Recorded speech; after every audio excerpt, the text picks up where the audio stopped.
الزمالك هيتقدم الى نص ملعب النادي الاهلي، ولكن حتى الان بيعيبوا الكثافه الهجوميه. ادي كوره مقطوعه من توفيق مليك ليفونا، 1 ضد 3. هيعمل ايه؟ بيناور وبيعدي ووصل لمكان خطير. يا ولد جول جول جول جول جول جول! عملها ايفونا، عملها المطرقه الجابونيه والراسه الافريقيه بالمهاره الفرديه.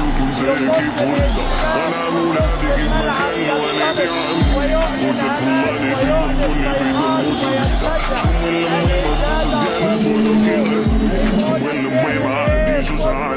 يا ولد يا ولد يا ولد، كورة ولا بالأحلام، كورة ولا بالأحلام. من 55 ويعدي ماشي مشكل الغلط هبطوا ماشي عادي غمقوي تلفزيون يقولوا اساتذة بعد في الشر والقديمة على شمال احمد الشناوي ماشي مشكل الغلط هبطوا ماشي عادي غمقوي تلفزيون يقولوا اساتذة المارد الاحمر بهدف مقابل هجوم.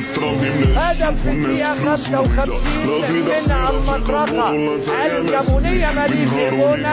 يوسف وبيلعب كورة، ولمرة تانية كينج كونج بيظهر وبيتألق، ودي الهجمة المرتدة 3-1 أو 3-2. رمضان بيكسب مساحة وفي مكان خطير وبيجري الغزال، وادي جول جول جول جول جول!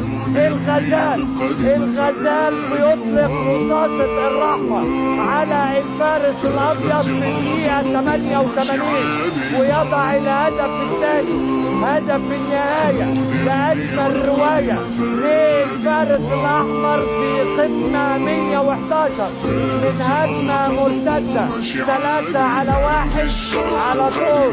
رمضان صبحي ينتظر الأوفرلاب علشان يعمل أجمل رواية وأجمل تمريرة وأجمل حكاية، والغزال فيما الضعف على طول بالقدم اليمنى يضع ثاني الأهداف للغزال وثاني أهداف القمة 111 علشان يزيد تقدمه المارد الأحمر. مشاهدينا وتصبح النتيجة 2 النادي الأهلي 2 نادي الزمالك. صون ولادي من وقتي سالي، ونفس المكان اللي فات ونفس الماضي ونفس الذكريات وما أشبه الليلة من بارحة.